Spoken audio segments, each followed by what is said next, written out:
Salut les doves, j'espère que vous allez bien. Les surnoms font partie intégrante du foot. Ils nous renvoient à une équipe, à un joueur, à une époque, à une origine. Bref, ça nous renvoie à plein de choses.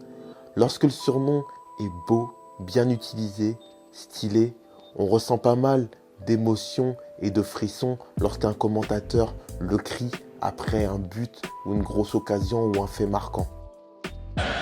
Ils sont 4 sur une même ligne devant. Et Zidane a récupéré avec Oumou. Pour Wilton, pour Zinedine Zidane. El Magnifico, Oumou, Oumou, le but. Zidane est marqué. Zidane est marqué. Zidane est marqué, Zizou. El Magnifico.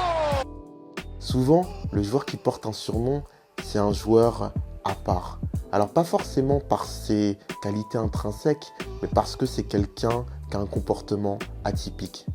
Les surnoms, les joueurs se les lèguent de génération en génération parfois. Et aujourd'hui, je vais vous en proposer 5. Et je vous invite dans les commentaires à me donner peut-être un surnom qui vous marque ou un surnom qui vous plaît particulièrement. Vous êtes prêts? Allez, c'est parti!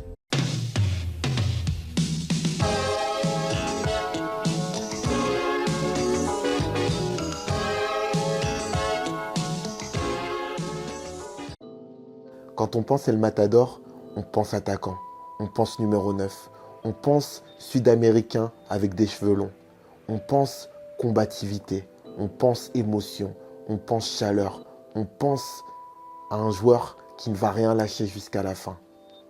Quand on pense El Matador, on pense évidemment à Edinson Cavani, le numéro 9 du Paris Saint-Germain. Mais ils sont plusieurs à avoir porté ce surnom.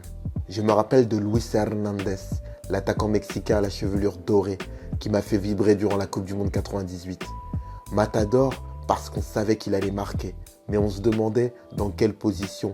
Sigue Cuauhtémoc, vamos a verle, viene con floritura, tiene a Cabrito solo, Matador tiene a Cabrito solo, Matador tira.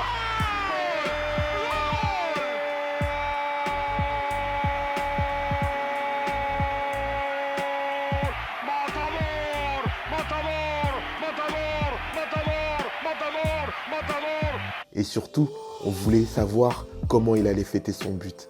Parce qu'un Matador donne autant, si ce n'est plus de frissons, par sa célébration que par sa conclusion. El Matador, c'est aussi Marcelo Salas, l'un des plus grands attaquants de l'histoire du Chili. Il formait avec son compère Iván Zamorano un duo de choc. Señoras y señores, la pelota la tiene Gallardo, viene para Enzo, River busca, Enzo viene Sala, gol de Sala, gol de Sala, gol de Sala, gol.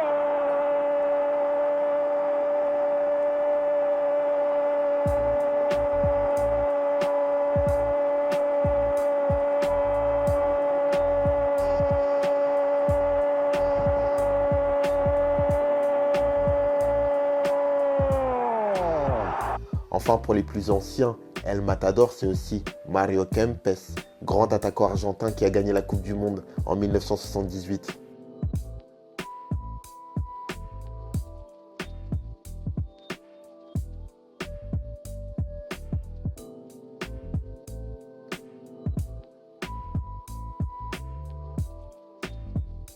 Quand j'entends le divin chauve, je pense immédiatement à Fabien Barthez, qui est pour moi le meilleur gardien de l'histoire en France. Fabien Barthez, il était incroyable. Dans les années 90-2000, j'avais l'impression, en tout cas avec l'équipe de France, qu'il était invincible. C'était un gardien atypique. Il était spectaculaire. Il avait des réflexes exceptionnels. Il était capable de sortir extrêmement rapidement dans les pieds d'un attaquant. C'est un gardien vraiment casse-cou.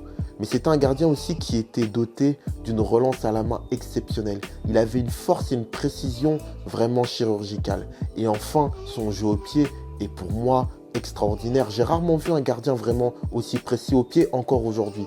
Il était capable de délivrer des passes décisives vraiment sans souci. Et enfin, bien entendu, quand je pense divin chauve, Fabien Barthez, je repense évidemment au baiser langoureux que faisait Laurent Blanc sur son crâne bien reluisant lors de la Coupe du Monde 98. Mais Barthez n'est pas le seul à avoir porté ce surnom. Il y avait aussi l'Argentin Esteban Cambiaso, ancien milieu récupérateur du Real et de l'Inter notamment. Enfin, pour les suiveurs de la Ligue 1, le divin chauve, c'est évidemment Christophe Jallet, le latéral droit de l'OGC Nice.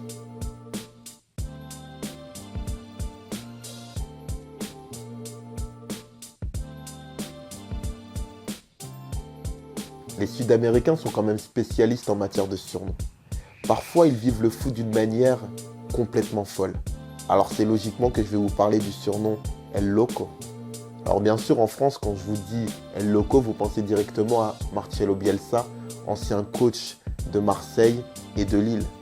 El Loco parce que cet entraîneur est capable de mourir avec ses idées, peu importe le résultat. Mais ce n'est pas le seul Loco.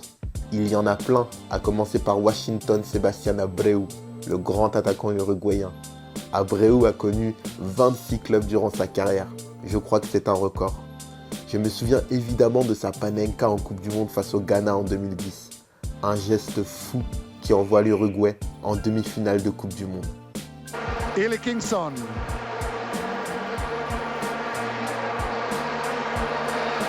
I Abreu! Abreu El Loco! Pa stvarno si loko, ali zabio je taj gol. Uruguay je u polufinalu. On reste en Amérique du Sud, mais on va retourner en Argentine pour trouver un autre El Loco. J'ai dénommé Martín Palermo.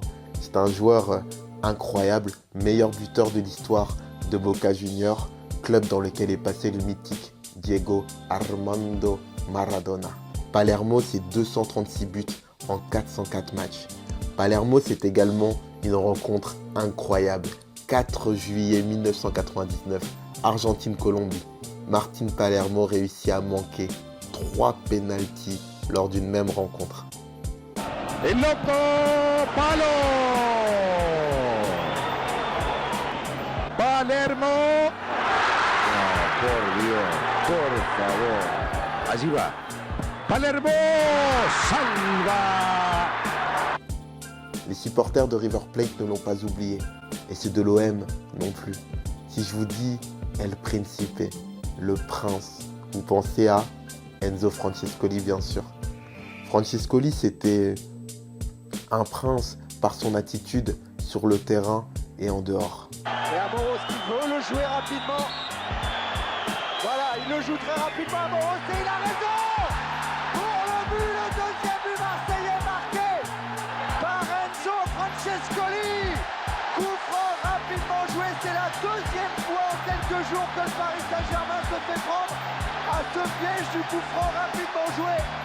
Pour vous dire à quel point il a marqué les esprits alors qu'il n'est finalement resté qu'une seule saison à l'OM, saison 89-90, c'est que c'était l'idole d'un certain Zinedine Zidane qui a appelé en son honneur son fils Enzo. Él no me conocía, yo siempre lo conocía.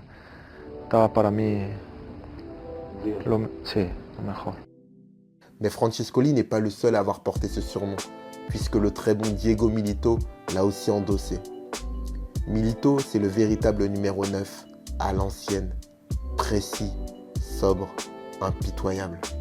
S'il a performé dans tous les clubs où il est passé, il m'a surtout marqué au Genoa et à l'Inter.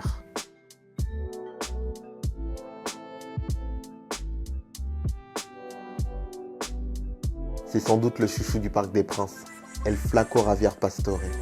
El Flaco parce que le mince, El Flaco parce que capable de passes chirurgicales, de gestes techniques incroyables. Quand on aime le football, je pense qu'on est forcément touché par Javier Pastore. Alors forcément, moi j'ai des regrets, je pense que je ne suis pas le seul, qu'il ne passe pas finalement ce palier qui lui permettrait de passer du statut de bon joueur, très bon joueur, à celui de très bon joueur confirmé, voire de grand joueur. Mais bon, je pense que c'est comme ça. Le premier El Flaco dont j'ai entendu parler, c'est César Luis Menotti. Menotti, c'est un peu le Pastore des années 60. Beau avoir joué, mais pas assez efficace, décisif, tranchant. En revanche, en tant que coach, il a décroché le titre de champion du monde en 1978. Je vous remercie d'avoir suivi cette vidéo. N'hésitez pas à me laisser votre avis dans les commentaires.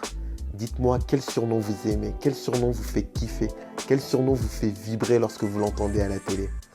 Écoutez les Dofs, je voudrais vous dire une nouvelle fois merci. On est de plus en plus nombreux, on avance doucement mais sûrement. Et je voulais vous dire que chacun de vos messages, chacun de vos commentaires, chacun de vos mails me fait vraiment plaisir, me donne vraiment de la force. Et même si je suis quelqu'un de déterminé, j'essaye de faire de mon mieux, c'est vrai que parfois, d'avoir le soutien des personnes qui regardent la vidéo, c'est une force qui vous permet de déplacer encore plus de montagnes, j'ai envie de dire. Bref, je vous dis à bientôt. Portez-vous bien. Ciao.